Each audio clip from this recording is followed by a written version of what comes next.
Is homework really a benefit for kids? I think we're going to talk about that today with one of the leading experts in the field. And on today's Bedley Brothers, we have the incomparable Alfie Kohn with us today. Thank you for coming on the show with us, Mr. Kohn. He is the author of The Homework Myth, and he is well known by all of us in the education field. You can learn more by going to his website, alfiekohn.org, which is ALFIEKOHN.org. Welcome to the show, Mr. Kohn. Thank you. And why don't you go ahead and get us started with telling us what is the common misperception among educators and perhaps parents as well about homework?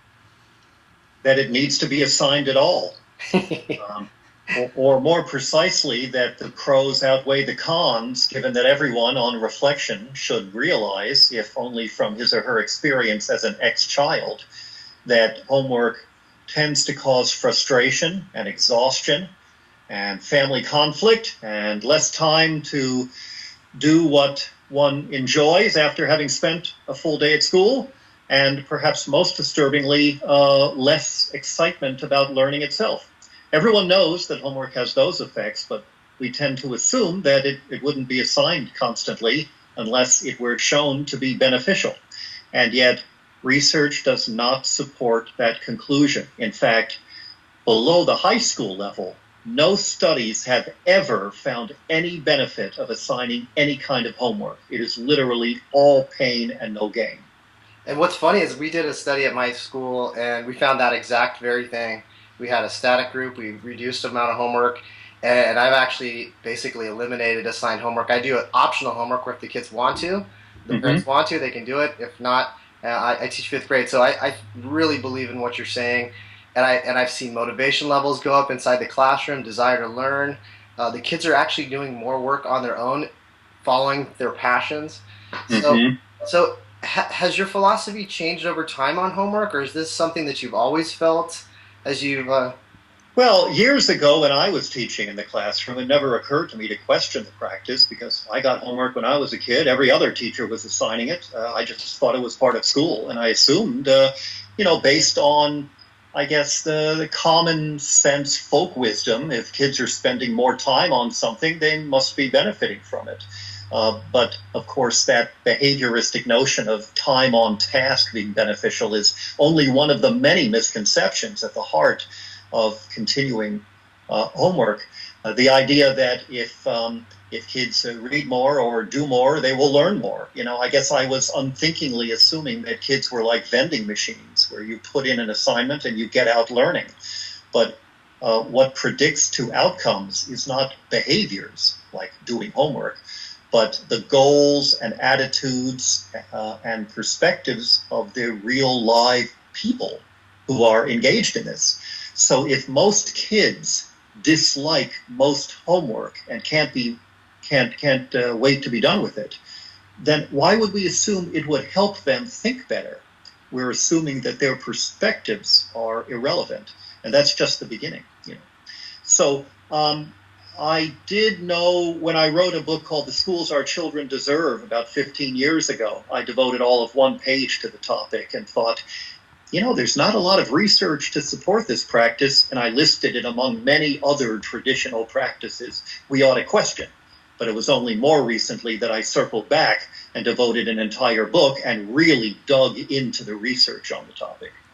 Now, what about at the later ages? Is that a good idea to have some homework when they're in high school? I mean, I think that an argument that I often hear, because I'm doing the same thing as Scott with the optional homework, but an argument we often hear is that if we don't train them to do their homework now, what happens when they get to another teacher that doesn't think the same way that we do and they do get the homework?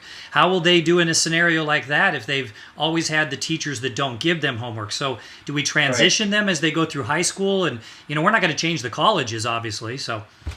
Well, that argument makes exactly as much sense as saying that, some teachers and adults in their lives may hit them. So we should prepare them for that now by smacking them as often as possible. Because that's what prepares them for the real world.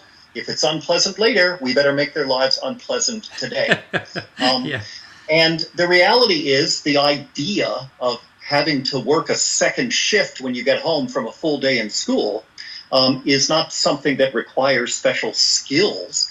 If a teacher's going to do that later and kids say, wait a minute, this doesn't make any sense, we don't enjoy it, the research doesn't support it, family time should be for families to decide, I want to develop socially and emotionally and artistically and physically, enough of the academically, then we don't treat the later teacher's decision to use homework as just part of life. We see that as problematic and organize students and parents to say, no, that doesn't make sense either. Now, college is a very different matter because the whole college schedule works differently. There are relatively few hours during the week spent in class, and there's an assumption that you're going to be doing a lot of reading and writing outside of class. That makes perfect sense to me. But I don't see homework at the K-12 level as either necessary or sufficient for preparing kids for the college experience. So the reality is a lot of kids who get tons of homework right now fall apart when they get to college.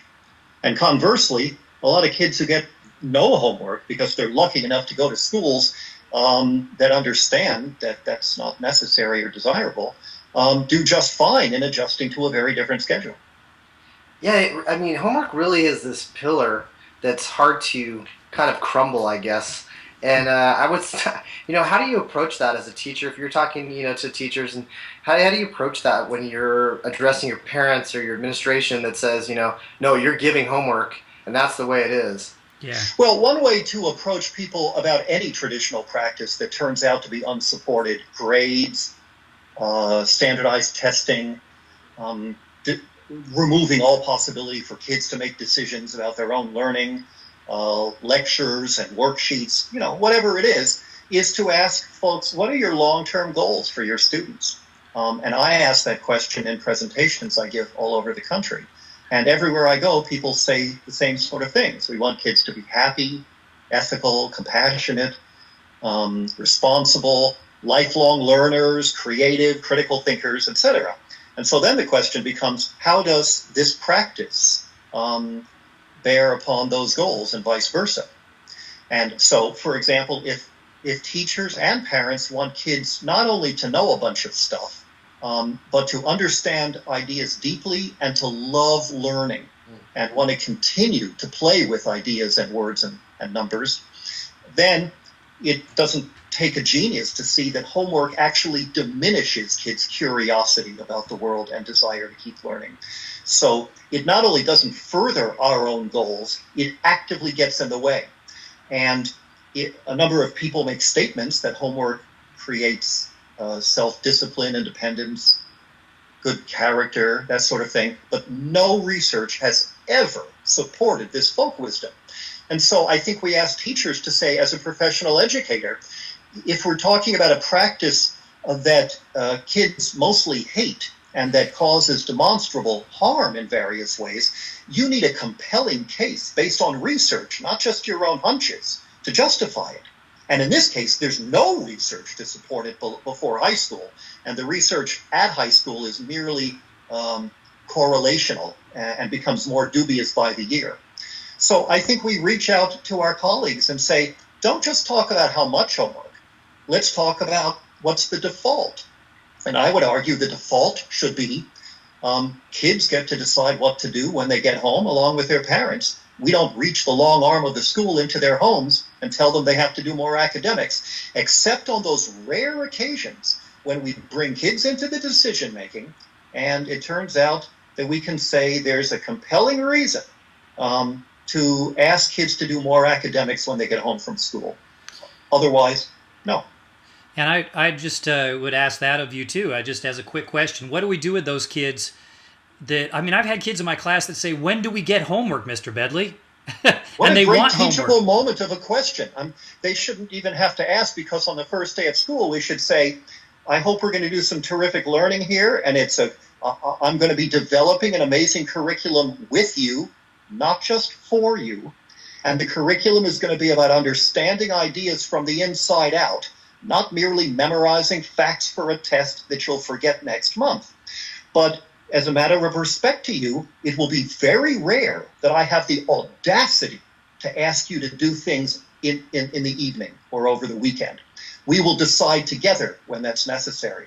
And that trust and respect that we show for students means, according to the many teachers I know who never assign homework, that kids show a very different attitude and greater excitement, and are more likely to comply when you do ask them to do something, instead of making a fetish of telling them what to do, or worse, assigning the same thing to all the kids in the class, which suggests we don't even care who they are individually and what they need. Which should be obvious to any teacher. If you are going to assign homework, it should be differentiated by the individual kids involved. Wow, great stuff. All right, well, thank you so much. Our time is already out, and we really appreciate you coming on the show. Why don't you go ahead and tell our listeners once again how they can follow up and learn more? Well, I have this book that you mentioned called The Homework Myth, which not only reviews the research, but also talks about why homework is assigned despite the lack of supporting data. And then in the last 2 chapters talks about what we can do as teachers and parents to push back. And there are a number of articles spun off of that book on my website, alfiekohn.org. Great. Gosh, Thank you. We really appreciate it, and just the time, and we wish you continued success with sharing that message out there and impacting education globally. So thank you. Thanks. I appreciate your interest. Thanks for being on the show, Mr. Kohn. Thanks for watching, Mom and Dad.